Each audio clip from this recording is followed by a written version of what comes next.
Forward to the cloud. One, two. Hey, everyone. Welcome back to the RecNet Hotline. We are so excited as we are in the month of May. Summer is around the corner. And for us here in Florida, it is already summer practically with this weather. It's absolutely ridiculous. So we hope that you all are enjoying the weather time and having a fantastic hotline ahead. Now, for this hotline, we are so excited to welcome Shannon as our guest speaker. And Shannon is going to be talking all about summer programming. What a perfect time to talk about summer programming as we're diving into the season. Now, for this session, if you are brand new to what hotlines are, we're basically like a radio show where you get to listen in to recreation leaders talk about recreation real world situations, and we get to pick their brain on this set topic theme. So, once again, folks, today's topic is summer programming. So, we're going to go from start to finish and everything in between about summer programming. And please, to make this hotline live, we ask that at any moment, if you happen to have any questions about it, please call in. And how to call in is simple. You can send a message into the chat, or you can just simply raise your hand. We'll call on you, and you can speak live to me and our guests. Now, without further ado, I would love to welcome our guest speaker, Shannon. So, Shannon, if you could start the call off with telling our audience a little bit about who you are, what you do, and where you are from. Yes, hello everybody. My name is Shannon Hodges. I am the Recreation and Activations Director for the Tradewinds Resort on St. Pete Beach in Florida. I've been at the Tradewinds for about 7 years now, and I've worked in recreation there the whole time. So we have a lot of activities going on, from all things water sports, beach amenities, kids activities, family friendly programming, and a lot of special and holiday events. So a lot of stuff going on at our property and super fun stuff. Exciting, exciting. Well, Shannon, we're so happy to have you as our guest speaker for this month's hotline. And more so, just to give context on the hotline, it's really where we get to chat about best practices, right? So, as we get ready to talk about summer programming, we're so excited to learn about your best practices. Now, with that being said, no pressure. No, there's no right or wrong answer. We're all here to learn about your best practices to the summer programming. Now, to start off and to give everybody context on you and your property, when does summer, quote unquote, start for you? And also on the topic of programming, when do you start planning and programming for your summer season? Yeah, sure. So summer for us, usually it's from Memorial Day weekend until Labor Day weekend. So we usually have one calendar will run for the whole summer season, and then we'll do some special events and activities for the holidays that pop up during that time.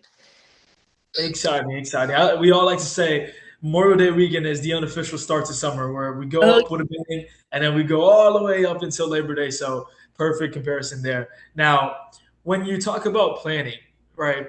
When do you and your team sit down and say, "Hey guys, let's get ready to start creating some ideas for summer"? yeah, so usually we try to have at least a general idea of what's going on 120 days out from the start date that we're aiming for. And then the goal is to have everything firmed up at least 90 days before so we can push everything out to our guests.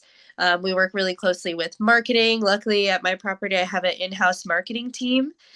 So I meet with them usually once a week and try to figure out what we're doing, work with food and beverage, and try to make sure that we're marketing it to the right people and helping to sell those room nights.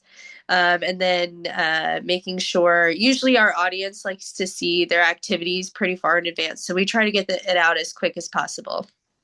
Okay, exciting. Thank you very much for sharing that. Now, my Mhm. next question, just to kind of hit the basics right off the bat, when it comes to finalizing your calendar, what factors go into account and influence you and your team to say this activity is making the final calendar or this activity is not making the final calendar? Yeah, so one of my favorite things to do is I have a giant box where I have calendars for my property back to the 80s. And whenever I'm planning a new calendar, I always love to go back through all the old seasons, the old calendars, and see if maybe there's something old that I can either refresh and implement. Or maybe if I just want to completely bring back a whole activity, that's something cool that I like to do since we have a lot of generational guests that come by. And then also a huge consideration would be space and food and beverage. So, one of our goals with our activities is to try to push guests to certain food and beverage outlets so that we can help the revenue for other departments, which is always a win win. And then space, of course, definitely for being on the beach in Florida with the weather. We always have to make sure that things can be moved inside easily, and that it's something that we can make a quick turn on. And then also, if we have, a season where we might have a lot of groups in house that are doing conferences and whatnot, we just want to make sure that we can be as consistent as possible with our calendar and not have to make many changes. Awesome. Yeah, no, that is phenomenal. I really love the fact that you and your team get the opportunity to look back for years and years in the past to see their calendars and reference such. That is such a privilege to have. Oh, yeah. Now, when it comes to programming, right, and well, more so planning the program, how do you guys balance saying we want to make sure we have this much family activities, this much adult experience, this much nighttime experience, mornings, etc.? How do you guys balance that out to make sure it's an even spread or it's an effective spread? Yeah, so I have some programming, which I consider amenities, things that happen every single day that the team kind of tends to. So, for example, we have paddle boats that go through our property. So that's something that we have consistent every day. It's something for all ages to use. And then we have our other entertainment activities or special activities that maybe we'll do certain times of the evening, only 1 or 2 days a week. So we try to balance that out with amenities and special activities. And then we also try something I've been really trying to do is keep a more consistent schedule. So I've been referencing cruise ship schedules a lot. So I kind of refer to our property as a cruise ship on land. And I'm trying to take the cruise ship method of having like an evening activity every day from 8 to 10 so that okay, no matter what my plans are for the week, I'm going to have something to do in the evening. And it's something that the whole family can do. Uh, Awesome. That's and then exciting. I've been trying to balance adult activities too. Even though we're a very heavily family based resort, I offer kids camp in the evening almost every night. So I need to make sure I have an evening activity for the adults so they have a reason to drop their kids off with us at camp, and just to make sure that there's something for them to enjoy while they're there as well. Exciting. No, yeah, thank you very much. Now, for someone who is excited to review past calendars and wants to sit with their team and say, hey, you know what? Let's make the next big thing. We don't know what that next big thing is just yet, but we're excited to sit down and create it from start. Where do you think that they could best get inspired or get any inspiration from, whether that's social media or how can they go out in the web and get new ideas when programming? Yes, so I have a very large Pinterest board just for my, creativity for our activities, the property, all sorts of stuff. I love using Instagram and looking at other properties.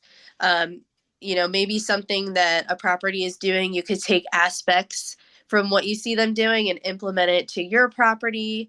Um, for example, the other day I was on LinkedIn and I saw a property post I just bought a silent disco set. So I'm trying to find things to do with the silent disco other than just music. And they did like a silent piano session in a pool.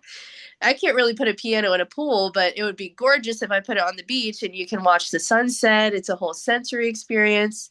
So I love getting to find things that other places are doing on social media and kind of twist it into what's going to work best for us and what's going to make it unique for us. Yeah. Oh, that's exciting.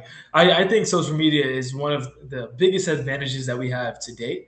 So being able to leverage that, whether it's with Pinterest or LinkedIn, and see what others are doing and really add your twist on it is so important. So thank you for sharing that example. Now, when it comes to overall new ideas, they're either hit or miss, right? We have to be honest. So talk to us a little bit about a time in the past where you and the team programmed an idea. You're very excited and you recognize, oh, this was just a miss? Ooh, yes. Let's see. I One thing that I love to do are eating contests. I think they're really funny, and I think people think they're really funny. So usually for like 4th of July, we do a watermelon eating contest, and it's a huge hit. The people love it. We do it for like all ages. And for Thanksgiving, we were like, you know what? We should do a pie eating contest. And I kind of waited till the last minute to get the pies, and I go to Publix like the day before Thanksgiving, and they only had half pumpkin pie and half pecan pie. So I'm like, oh, you know what? It's all pie. It'll be fine. And I didn't realize how much harder it is to speed eat pecan pie. And it didn't really go very well, especially on the pool deck. And with the kids, we kind of had to save them all for the adults, but they were not a fan of it. So put it for the next year. Like, okay, I need to get my pies, order them in advance, and I'm going to make sure I'm going to get something that goes down smooth if I'm going to do something like that. So it's been, we learned our lesson. Oh, that is scary. Gary, I see that you've raised your hand, so if you would love to jump into the hotline, Shannon, we I give you all props for continuing to want to do it. After giving, not personally, two Heimlich removals, we decided to go away from it. We had it from blueberry pie, just the little guys, and Oh, also watermelon. One of my associates was pregnant and had to give the Heimlich maneuver. So we decided to stay away. I absolutely give credit to whoever does. It's not a, I just would like to give, there are two sides of trying to eat as yeah. much as you can. Oh, yeah. We always have to have a lifeguard and very large trash cans on the pool deck when we do this, just to make sure we're covered. Oh yeah. Whew. Wow. Now that is a really great example. So thank you so much for sharing that. On the positive end, let's talk about a program, a specific program or an activity that you added that has been such a hit that you know for years and years ahead, at least for this moment, you plan to keep it in your summer program. Yeah, so I have one that is fairly new, which I actually got. It's very similar to one that Kiowa Island does, that they presented at their conference, or like 2 years ago, I think. But we call it Paint the Wild at our property, and if I remember correctly, they had their art studio, they had animals you can interact with, and then you would paint ceramics of them. So we kind of tried that out at our property because we do an animal show too. And we've been doing it on this small island on the property. It's really lush. You're surrounded by the water for the paddle boats. And you get a really cool hands on experience with the animals we have from our show that happens later that night. And we also have a kids' camp that's tied around it later in the evening. Um, and it's been a really nice hit for us. The families have loved it. It's a really good activity for all ages, and you get a tangible craft from it. And then it also helps push our two other activities. So we kind of have been like stacking themed activities in a full day, some that are free, some that are revenue generating. So it's nice to kind of tie them in together, and it helps you push your other activities for the rest of the day. Awesome, yeah. Now, when it comes to having things that work, right, it's so important to not have to reinvent the wheel and to make sure that we could really find that program that works good and just continuously evolve it while keeping it the same, quote unquote. But of Yeah. course, a lot of our properties have reoccurring guests who come every single summer, and while they expect that great activity and they expect the great quality, they also want to see some elevation. So, how do you and your team keep programs fresh while having that same goal or maybe keeping the same concept alive? Yeah, yeah. So we definitely have a lot of, those generational families of guests that come. And one activity that we do all the time, we do pool parties every day with our host, Devrin, which I'm sure if some of y'all are familiar with Trade Winds, you know who Devrin is. And, you know, you could have a pool party be the same thing every single day, and I'm sure people would like it. But one thing that we try to do is switch up the themes of it. So a year or two ago, we changed it from just being a pool party to being dive into the vibe. And every single day was a different vibe. So, for example, like on Wednesdays, it would be reggae themed. So it would be all like reggae and beach music. We did like Bob Marley bingo. We had themed like cannonball contests. Thursday was Throwback Thursday, so then we played the throwbacks. We did like throwback trivia. So something that's really simple that we've had, for years and years and years, just a pool party. We just changed the name, and then in turn we're able to keep changing it constantly but still keep the same name, which is really cool. So we can kind of keep adding to it, change the themes as we desire, and as we get feedback from the guests.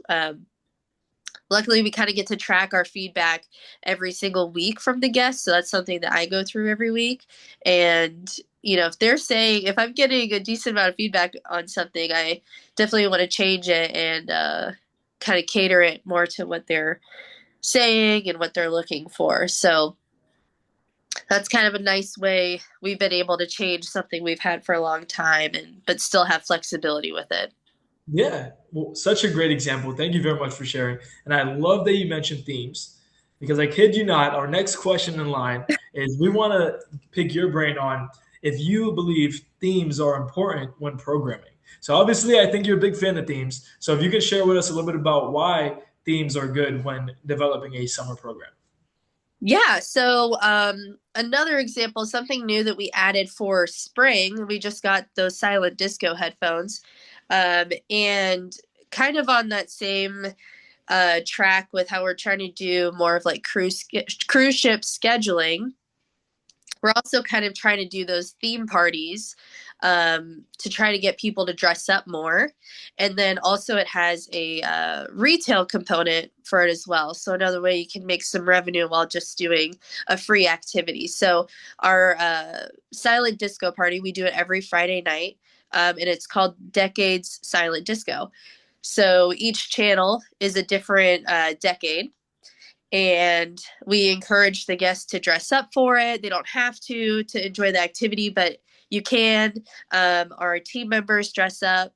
Um, Sometimes it's a little bit easier to do activities with the theme, so you can really add more visual components to it as well. Yeah.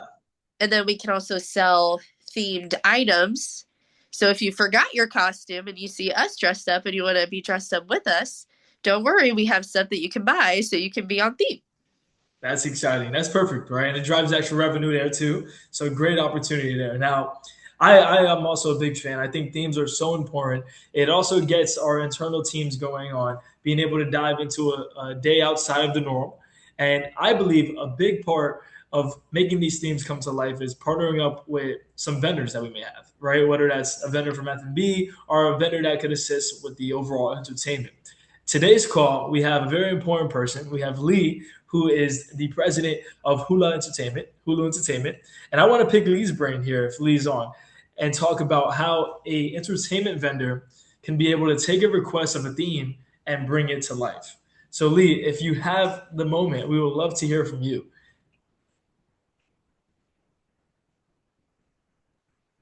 So basically, what we do is we talk to the client and ask them exactly what they're looking for.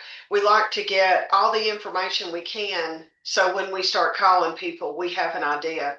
And then if we're picking an artist, we pick an artist based on what theme somebody wants. For instance, if you want a country night and you want country music, we can make it into it could be Taylor Swift's old song, and it could be, especially if you've got a young crowd, or if it's a luau, and then we say, okay, let's get lays, let's get everything to do with that, because the more you do, in our opinion, the more people remember. So if, let's just say you said, yeah, we'll take something, whatever.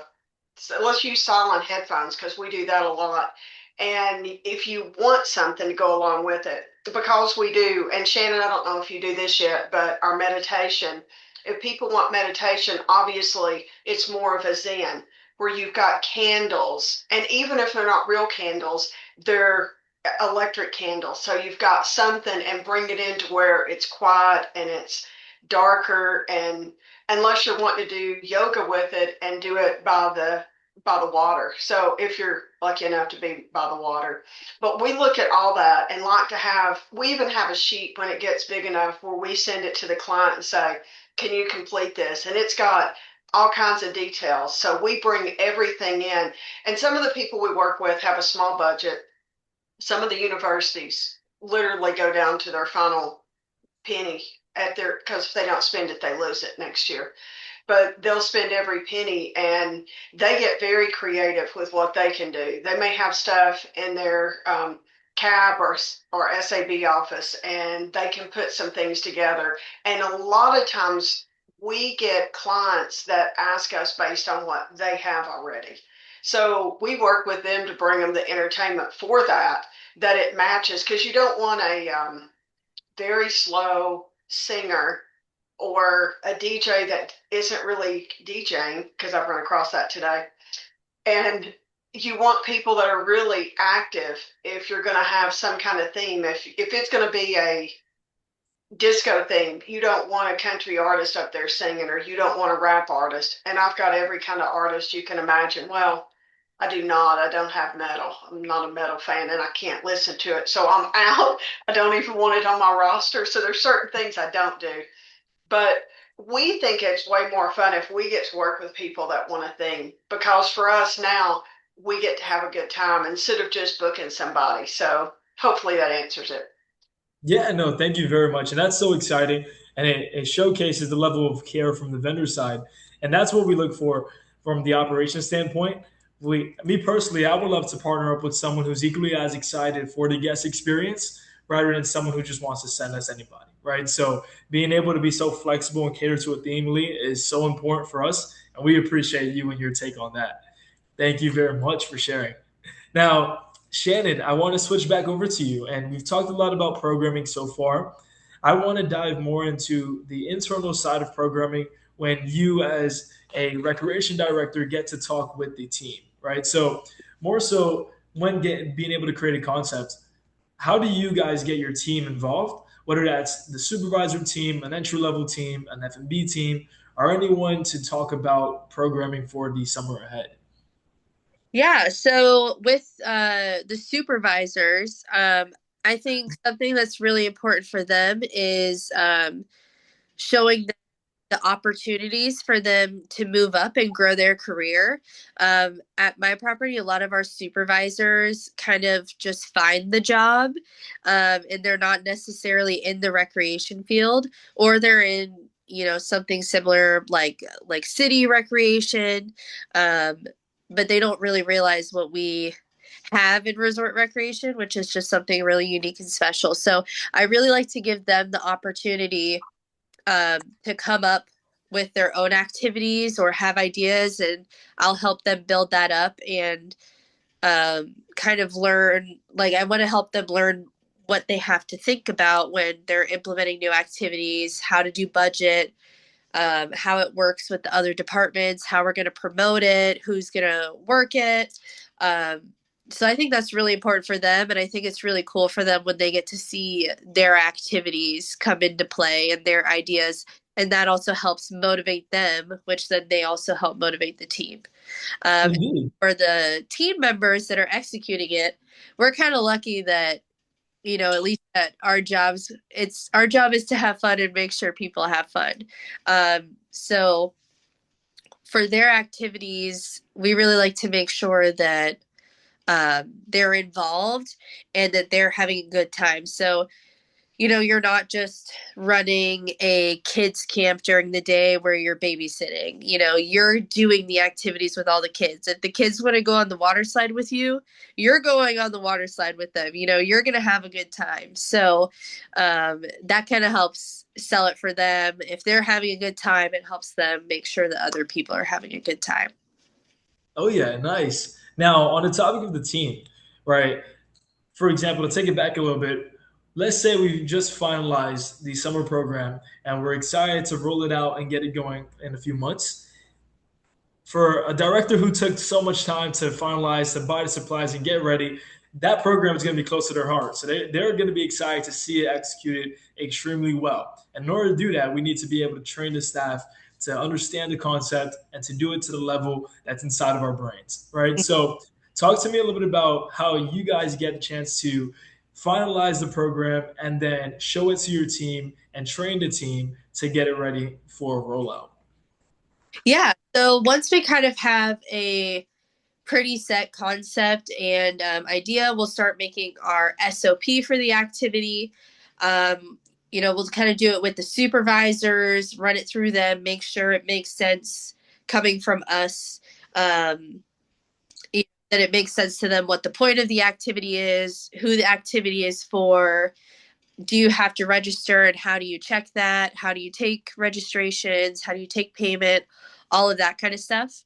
And then we'll take it to the team and kind of run it internally if we have the chance to, just to make sure it fully makes sense to somebody with fresh eyes. Because sometimes when we're planning an activity and we've been planning it for so long, we might be so in deep that it's not going to make sense to your average, guest that's coming by to see it. So we like to run it through a couple times just to make sure that it's going to be effective. And then I like to use some other departments on property to test things on. So sometimes I'll pull our marketing people or our salespeople. I love pulling the salespeople on site because then they can also help me sell the activity to other people too. So getting their feedback and adjusting as we need until it's good to go and ready to roll out. Perfect, perfect. Now, when it comes to being able to get the right people in the right positions, right? Talking a little bit more on hiring and recruitment for summer programming specifically, do you guys happen to do anything different than traditional recruitment when it comes to gearing up for the summertime? Yeah, so I think it kind of depends on the position. So in our department, we have, lifeguards, we have beach attendants, we have activities attendants, and we have entertainers. So each one is a little bit different, but I think one of the most important steps of an interview is giving them a tour of the property while you're having the interview, and not just like selling a dream, but you're showing them what it's actually like out there, showing them like where their workstations would be, showing them the process from when you're a guest arriving on property, checking in to what it takes to get you to the activity area so they understand the whole process. And I think that kind of helps them in their role. So it's not just, oh, I'm working my activity station. You're like, oh, the guests checked in. They went to their room. They got to see this. Maybe they already ate and now they're coming to me. So then you have the chance to really wow them and also give more information on the property. Yeah. But sometimes if you're in like an entertainment role, we might ask you, to come up with a game on the fly and kind of share it with us so we can see if you have if you're able to, on the spot make those changes, because we have to do that all the time in our programming, whether it's like weather or guest situations, or maybe you didn't prepare all the supplies you need, whatever it may be, just being able to like think of those decisions on the fly and be able to kind of make it up as you go. I think that's something really important in our area for sure. Yeah, awesome. Now, drifting a little bit more towards the execution of the program and the operations itself at large. Typically, summertime is known for a lot of rain showers and thunderstorms. So, when it comes to preparing plan Bs, do you happen to have on the back end a set program for when things go unexpected? Or how do you and your team really handle those moments where you need to adjust and transition to a different venue or a different activity overall?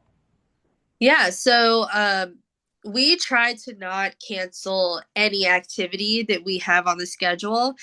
So we pretty much have an alternative for everything, even the pool parties. We have a bunch of pool games where we can do them inside if we have to. So luckily at our property, we do have a lot of like banquet and convention space. So we work very closely with the banquet team if to see what's available, what space is going to work for us. And the team, when we are training them, we also train them on how to do things inside too. So we will try to duplicate the activity as close to the real thing as possible, just inside certain venues. Or maybe we might use an F&B outlet. If we, have a rainy day and I have an art class that was supposed to be outside, maybe I'll want to move it inside the restaurant so we can, sell some drinks, some snacks. While that's going on too. So kind of just being smart about where you're placing things and then also making sure the team knows how to handle those situations because they do come up very quick and very frequently, especially in our area with the weather. So those are two super big things for us. Perfect. Now, one of the most important aspects to programming is marketing, right? If the guests know, they will go, and our objective is to make sure they have a good time, but they need to get there in the first place. So, give us the inside scoop on how you and your team help get the information out. What are some softwares that you use? How do you get the word out to the guests around? Yeah, so we have a couple different methods that we use. So we post our PDF copy of the schedule online. So that's available to check out. And then every guest receives a copy when they check in from the front desk. So our activity guide, it's all the activities on one side, and then the other side of the paper has our property map. So the front desk agents go over like the map and then what some of the activities are pretty briefly when you first check in. And then we also have an app for our property. So we post everything on the app.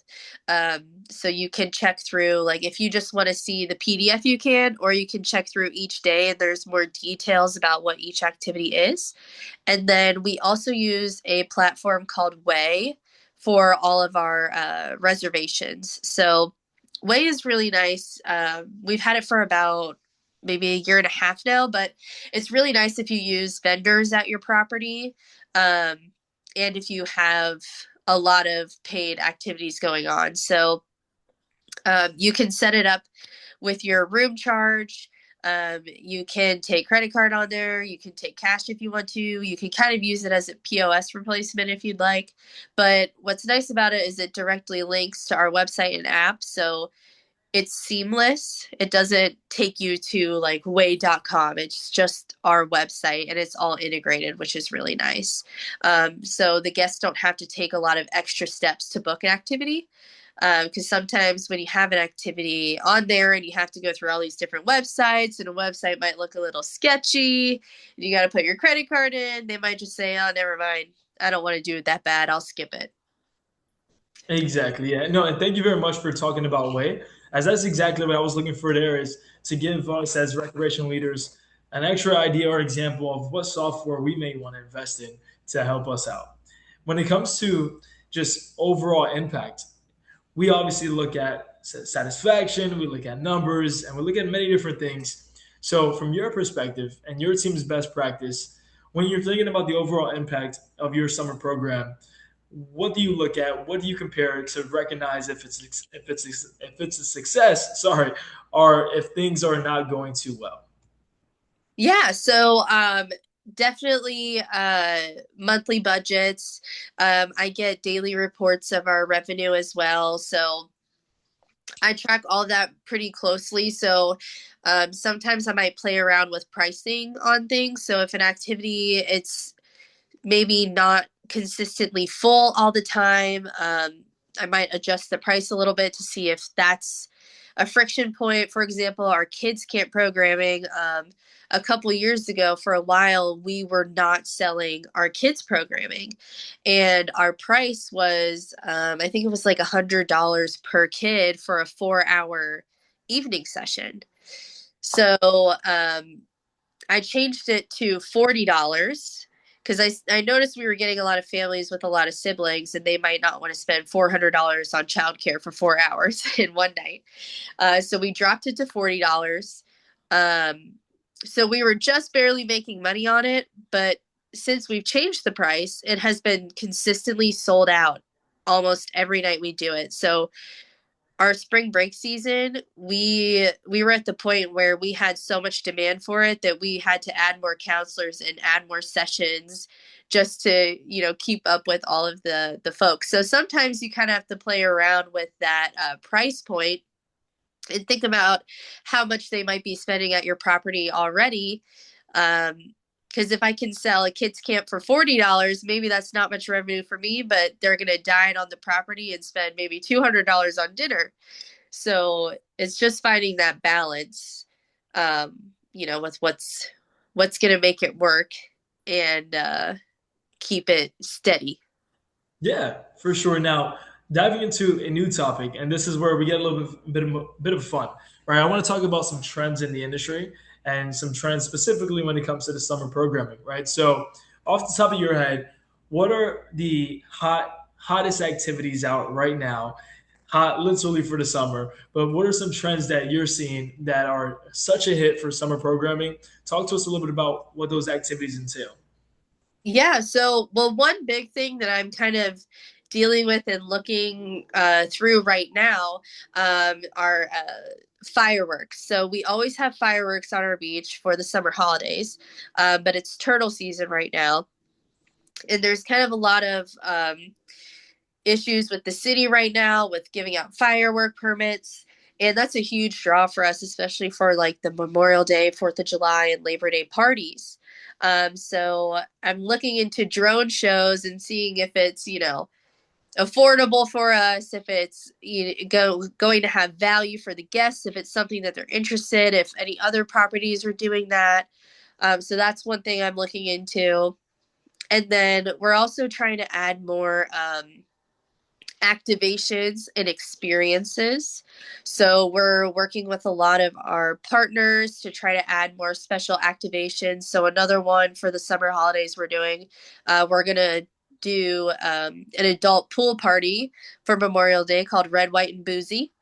And we're working with our beverage partners to really, amp up this party for them, leverage what that brand is going to bring for us. So maybe we don't have to spend as much money out of pocket on this. And then also make sure we're giving a cool and unique experience for the adults. So we've been kind of looking at more activities like that compared to adding even more regularly scheduled programs because our calendar is pretty tight right now. So we're looking at those types of extra events.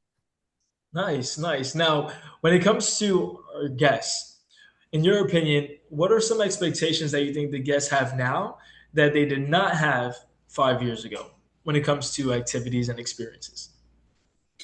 Ooh, one thing I've noticed is that their expectations are very high, and which is valid. You're spending a lot of money and you're going to a resort, and you have certain expectations with that. But I've kind of noticed that they're very demanding these days, and if it's not exactly perfect or exactly perfect to maybe a picture that they saw in a commercial or on a website, that can be a little bit challenging. So I've been really trying to make sure that everything is marketed as accurately as possible to make sure that we're delivering the expectation every time, and that that's all accurate and presented well. Awesome, perfect. Now, we've been chatting for a little under 40 minutes now, so I want to have some fun. We're going to Ooh. go on a rapid fire session. So, we're going to have some really quick questions and some more extensive questions. But when we talk about summer programming, phone parties, overrated or are they elite? Elite. I just got one. I love it. Okay, awesome. I actually just bought a foam daddy, so I'm excited to use it. Yep. We just set it up this weekend. Oh yeah. Now, DJs are live bands for a night event. Oh, I think it depends on the audience, but live band. Okay, live band. I love that. Now, when you're programming a nighttime, let's say a Saturday night event for your summer program, what is your go-to theme? Ooh, probably luau. Okay, and Luau, love that. Now, let's see which one is a good one to hear. Most successful summer event ever of all time that you've had the chance to be part of. Oh gosh, that's a tough one. I'm gonna say it's something that we do every day, but it's our floating water park. It's a huge undertaking, but we just got a brand new one last year and it's massive. And that's been like my biggest pat on the back to myself is getting that water park out every day. It's awesome. Nice. Yeah, exciting. Now, what is something? It could be a thing, it could be a concept, it could be staffing issues, but what is something that you absolutely hate about summer programming, but you know you can never get rid of it? The bad weather. Bad weather, yes, indeed. Now, when it comes to activities, we kind of touched on this a little earlier, but what is a specific activity that should always be in a summer programming in one shape or another? And arts and crafts always. It doesn't have to be basic. You could have a cool one, but everyone loves a craft. Yes. Now, there's a big topic of discussion when it comes to arts and crafts, right? It's either how are we going to issue out this arts and crafts? Are we going to make it more of an experience led arts and crafts where maybe we have a host and they're talking about said topic? Or do we just set out craft kits for our guests to enjoy? What's your take on that? I kind of do a mix of both. So for what we have reoccurring every day, we have a couple options that you can pick from. And they're generally easier crafts. So we have like ceramics you can paint. We do build a buddy, which is kind of like build a bear. We have glitter tattoos. So those are a little bit easier and you don't really need guidance. And then we have scheduled crafts where they're facilitated by an instructor that might take a little extra work. Okay, awesome. Yeah. Now, to dive back into some more deeper questions, let's say we have a recreation leader who is brand new to their role and there is nothing established for the next year's summer and they're diving into planning, but they have never created an activity program by themselves. What's some advice that you would like to give to this leader? My advice would just be to research as much as you can. So luckily, I have that vault of old activity guides. So when I had to make my first one for Tradewinds, that was a huge help that I had a reference of kind of how things were run in the past. And then I love to look at other properties and see what they have going on just to get inspiration. Nice. Now, obviously, we're talking today about summer programming, but programming is year round, whether it's based on the seasons or specialty events. So, what is a lesson that summer has taught you that you apply to any type of programming when you get ready to plan? Ooh, I think summer has taught me just to always be prepared at the beginning of season, making sure that the training is good and of good quality. Even like overtraining, I want them to know everything that they need to know, making sure that you are good on supplies and that your supplies are easily accessible if it's something you have to reorder. It always sucks if you have an activity where maybe you bulk ordered supplies and now you can't get the supplies halfway through summer. So that's a huge thing, making sure you're prepared that way. And then making sure you always have a plan B. Nice. Oh, yeah. When it comes to the programming, right? Some properties like to go ahead and say, hey, here's our summer program. We're going to do the same exact thing for each day from start of May to the end of September, hypothetically. Would you prefer to have a summer program that every Monday will be the same, then every Tuesday will be the same, so on and so forth for the entire summer? Or do you go ahead and switch it up maybe each month? I like to do it for the summer. Usually I do 4 calendars a year. So it runs for about 3 months. And I think that's a good sweet spot for us. because you have enough time to really run those activities and see if they're working or not. And it also gives you enough time to switch them out fairly quickly if it's not working out well. Oh yeah, exciting, exciting. Now, before we finish off this month's hotline, I do want to go ahead and give the audience an opportunity to open up the hotline, right? That's what this is here for. That's what it's all about. So we've been chatting all about summer programming thus far.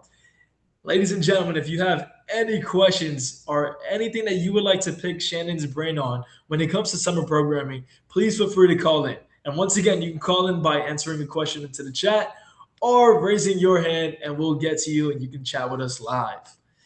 So don't be shy. Now's a great time to chime into the hotline. Shannon and I are going to keep on going, but if we have you guys jump on in, please be our guest. We would love to answer your question.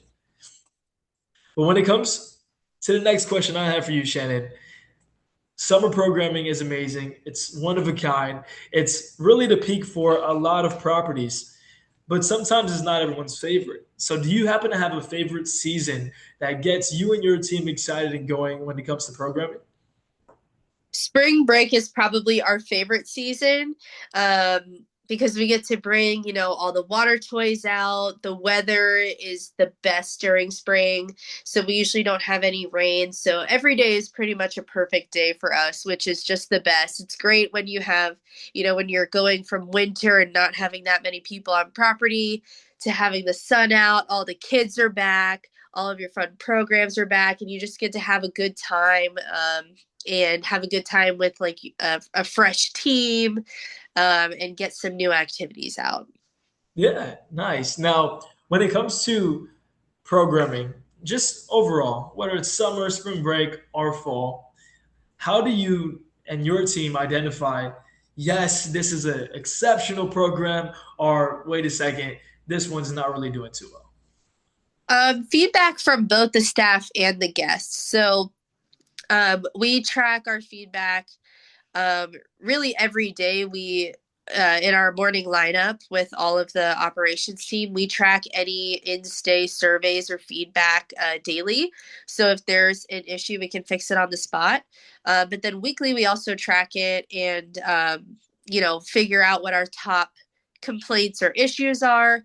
So then I take that back with the team and we figure out like, okay, is this a one-off? Is this a friction point that we really need to adjust? And how can we make this better? So we take it from the guest perspective that way. And then also from the staff, from what they hear every day, we talk to them daily. So we want to know what the guests are telling them. And then also how it is when they run it. Like, is it difficult for them? Is there something that we could be doing better to make it easier, to make setup quicker? So we're always communicating with them to see if there's any improvements that we can make. Nice. Yeah, no, thank you very much for dissecting that. We do have a question from the hotline. Sally Evans says, how late do summer programmings run into the evening? And is it any different when it comes to the weekend? No. So I treat every day like it's a weekend day at Tradewind. So especially during summer, because you never know. We don't really have like set dates where we see, guests booking a lot. They're pretty much there all the time. So we treat every day like a weekend day. It's always packed. And for our evening activities, something new that I added for spring was doing a evening activity every single day from 8 to 10 p.m. So pretty much our activities will end at 10 p.m. And then some of our bars are open later with like maybe live music if you still want something later. But we always have something from 8 to 10 for the people who are up later. Exciting. Exciting. I love the fact that you treat every day like a weekend day. As one of my pet peeves is when we have a family who saves up for vacation and they happen to vacation Monday through Thursday and they Yep. just see all of the exciting activities, but they're unable to attend. So that is a phenomenal approach there. Now, Sally also mentioned when it comes to engagement with the team group, how's the participation there and how do you get their participation within it? Yeah. So one thing that I've learned about the teens is you cannot advertise anything as a teen activity or else they will not come. So I kind of find ways to trick them. So one thing I added for spring, I kind of noticed that they like to do more meetups instead of scheduled facilitated activities. So we've added a lot more meetups. For example, we do a beach volleyball round robin. So kind of right before dinner time, we'll have a speaker on the beach. We'll just play a bunch of music. We have an entertainer out there to kind of bring them in. And we've noticed it's majority teens that are going to that. But if I made it a teen volleyball meetup, they probably would not come because they don't think it's cool. So I kind of have to trick them into attending certain activities. And then we're also getting a teen club soon. So we'll kind of have more specific stuff for them in there, but we're kind of going to stick with that meetup approach. So there's not a lot of pressure for them to attend if they don't want to. Nice. I absolutely love your approach there. And that was probably one of the first times I heard someone say it about how teens do not want to go to a teen event. And, Yep. and you're spot on with that one. Now, another call out for the hotline. Lisa London says, when do you receive your interns and when do they end? And also, how many do you have if you happen to have an internship program? Yeah, so I actually do not have any interns. So I know we used to have a pretty large internship program, but unfortunately, our property doesn't have housing. So I've kind of found that if we don't have housing, then we don't really get any interns, but I'm always open to take them if they would like to join. So if I, ever get an email or like a message on LinkedIn for someone, then um, we would love for them to join us. It's super valuable having interns on property. So most of our team members are local high schoolers or college age folks. Nice, nice, exciting. I'm in the same boat here, so I understand your pain of not having an internship program as I see such benefits for those Oh, yeah. properties who do. Now, we have another call out, so thank you very much. The hotline is ringing. We're so excited. Josh McMeans says, any fun integrations plan for the summer when it comes to America 250? Oh, yes. So we are planning a big weekend for the 4th of July. Um, for the 3 summer holidays, I kind of try to keep a similar formula for the weekends. So I'll have like certain activities that I'll always do for those weekends. And we plan our programming from Friday to Monday because we usually get people just coming for the weekend, but we want to encourage a long weekend stay. Um, but for 4th of July, we're going to try to pull out all the stops. So one of my goals is to break a Guinness World Record this year. And I don't know, we'll see if I can actually do it. But I want to attempt the biggest birthday cake so we can have a very large birthday cake at our celebration. So that's on the bucket list this year. So I'm trying to find unique things to add to our programming to really draw people to book for the weekend. Nice. That is so exciting. And we are definitely rooting you on. I look forward to seeing all of those pictures about the huge birthday cake. Such an exciting idea as well. That is awesome. Now, overall, folks, as we get ready to close out this hotline, we do have one more hotline call out. So excited. If there's any more, please don't hesitate to let them in. Maggie says, how many events do you run daily throughout the summer? And this is a great question. Yeah, so I kind of have a mix of amenities and activities. So throughout the day, some of our like amenities we have beach service with chairs and umbrellas. We have water sports where we have like loungers that you can rent, kayaks, paddle boards. So that's something we do daily. I have a poolside shop that we run daily. So that's kind of like our retail or information center, but we also have retail there, which is a good boost to revenue. And right now our crafts are there every day until our new kids club is finished with construction. And then we do pool parties every day.